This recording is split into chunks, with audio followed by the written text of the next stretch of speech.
UPSC संस्थेमार्फत भरतीची जाहिरात प्रसिद्ध झाली आहे. जागा कमी आहे, पण संधी मोठी आहे. या जाहिरातीची थोडक्यात माहिती आणि महत्त्वाचे डिटेल्स जाणून घेऊयात.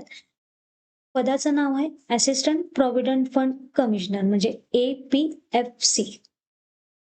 या भरतीच्या महत्त्वाच्या तारखा. जाहिरात प्रसिद्ध झाली 21 ऑगस्ट. ऑनलाईन अर्ज करण्याची सुरुवात ही 22 ऑगस्ट रोजी झाली आहे. ऑनलाईन अर्ज करण्याची शेवटची तारीख ही 11 सप्टेंबर संध्याकाळी 6 वाजेपर्यंत असेल. फी भरण्याची म्हणजे चलन भरण्याची सुद्धा शेवटची तारीख ही 11 सप्टेंबर पर्यंतच राहील. हॉल तिकीट हे डिसेंबरच्या पहिल्या किंवा दुसऱ्या आठवड्यात मिळतील. परीक्षेची तारीख ही 20 डिसेंबर डिक्लेअर केलेली आहे. पदाचं नाव आपण आत्ताच पाहिलं, असिस्टंट प्रॉव्हिडंट फंड कमिशनर. याच्या ज्या जागा आहेत त्या 80 जागा भरती होणार आहेत. ह्या 80 जागाचं विवरण अशा पद्धतीने आहे. UR म्हणजेच अनरिझर्व्हड जनरल कॅटेगरी म्हणजे ओपन 29 जागा. EWS म्हणजे economical weaker section 8, other backward classes OBC 18, schedule caste SC 15, schedule tribes ST साठी 10 आणि PWD कॅन्डिडेट यांच्यासाठी 3 जागा रिझर्व्ह ठेवल्या आहेत. त्यात एक ब्लाइंडनेस लो विजनसाठी 1, डीफ अँड हार्ड हिअरिंगसाठी 1 आणि लोकोमोटर डिसॅबिलिटीसाठी 1 अशा 3 म्हणजे अशा एकूण 80 जागाची ही भरती होत आहे. आता याची वयोमर्यादा जी आहे, जे मॅक्झिमम एज आहे ते 35 म्हणजे कॅन्डिडेट वयाच्या 35व्या वर्षापर्यंत अर्ज करू शकतो. जर ओपन कॅन्डिडेट असेल तर. SC आणि ST कॅन्डिडेट असेल तर त्याला 5 वर्षाची सवलत असेल म्हणजे 40व्या वयापर्यंत कॅन्डिडेट अर्ज करू शकतील. OBC मधून जर कॅन्डिडेट असेल तर त्याला 3 वर्षाची सवलत आहे म्हणजे 38 एज पर्यंत अप्लाय करू शकतो. PWD साठी मात्र 10 वर्ष. याचं जे वेतन आहे म्हणजे पे लेवल जी आहे ती 10th लेवलची असणार आहे आणि 7th म्हणजे 7वा आयोग याला लागू असणार आहे. DA, HRA, TA हे सर्व भत्ते याला लागू आहेत. म्हणजे ही जी वेतन श्रेणी आहे ती 7व्या आयोगानुसार आहे. शैक्षणिक पात्रता ही आहे ती मान्यताप्राप्त विद्यापीठातून कोणत्याही शाखेची पदवी म्हणजे arts, commerce, science, engineering any फील्डमधून चालते. म्हणजेच कोणत्याही क्षेत्रातलं ग्रॅज्युएशन हे कंप्लीट झालेलं पाहिजे.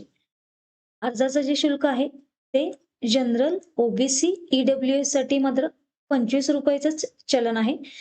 SC, ST, PWD आणि महिला कॅन्डिडेटसाठी मात्र शुल्क नाही म्हणजे कोणत्याही प्रकारचं चलन नाही किंवा फी नाही अर्ज भरतेवेळी. यांना SC, ST, PWD आणि महिला उमेदवारांना यांना शुल्क नाही आहे, शुल्कातून सूट आहे. जी निवड प्रक्रिया आहे म्हणजे सिलेक्शन प्रोसेस आहे हे रिक्रुटमेंट टेस्ट आणि इंटरव्ह्यू बेस्ड असेल. ही जी रिक्रुटमेंट टेस्ट असणार आहे ही ऑफलाईन होणार आहे. पेन आणि पेपर बेस्ड असेल. प्रश्न हे 120 असतील. एकूण गुण म्हणजेच ही जी एक्झाम आहे ती 300 मार्काची असणार आहे. परीक्षेचा कालावधी हा 2 तास असेल. निगेटिव्ह मार्किंग हे 1/3 असेल. लँग्वेज ही इंग्लिश किंवा हिंदी असेल. याच्यानंतर इंटरव्ह्यूसाठी बोलावलं जाणार आहे. रिक्रुटमेंट टेस्टमध्ये जे शॉर्टलिस्टेड झालेले कॅन्डिडेट असेल त्यांना इंटरव्ह्यूसाठी बोलावलं जाईल. इंटरव्ह्यू ही 100 मार्काची असेल. याचं जे वेटेज आहे ते रिक्रुटमेंट टेस्ट 300 मार्काचं 75% वेटेज आहे. इंटरव्ह्यू जी टेस्ट आहे ती 100 मार्काची आहे. याला 25%चं वेटेज असेल.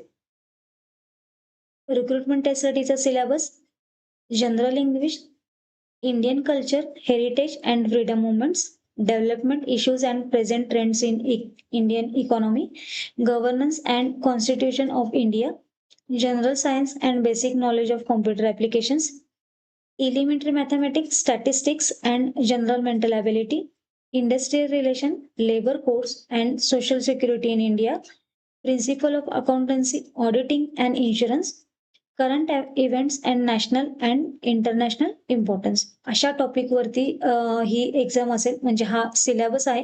ह्या सिलेबस वरती जे प्रश्न असणार आहेत ते MCQ टाईप असतील. ही जी पदभरती होत आहे याचं जे नोकरीचं स्वरूप आहे ते कायमस्वरूपी असणार आहे म्हणजे परमनंट असेल. ह्या पदाचा जो दर्जा आहे तो ग्रुप A म्हणजे क्लास 1चा दर्जा आहे. प्रोबेशन कालावधी हा 1 वर्षाचा असेल. UPSCचं जे मेन मुख्य कार्यालय आहे ते नवी दिल्ली आहे आणि जी सर्व्हिस आहे म्हणजे नोकरीचं जे ठिकाण आहे ते भारताच्या कोणत्याही भागात म्हणजे आपल्याला सेवा घ्यावी लागेल. महत्त्वाची सूचना फॉर्म भरताना जो ईमेल आयडी दिला जातो, तो मात्र ॲक्टिव्ह असला पाहिजे. जी काही यू-पी-एस-सी कडनं पत्रव्यवहार होईल, तो ईमेलद्वारेच केला जाणार आहे. म्हणजेच इंटरव्ह्यू शेड्यूल किंवा बाकीच्या ज्या हे असतील, त्या सगळ्या ईमेलद्वारेच प्राप्त होतील. एक्झाम सेंटर्स जे आहेत फॉर्म भरताना आपल्याला जे सेंटर्स आहेत महाराष्ट्रातनं ते छत्रपती संभाजीनगर, मुंबई, नागपूर, नाशिक, नवी मुंबई, पुणे आणि ठाणे हे असे एक्झाम सेंटर्स राहतील.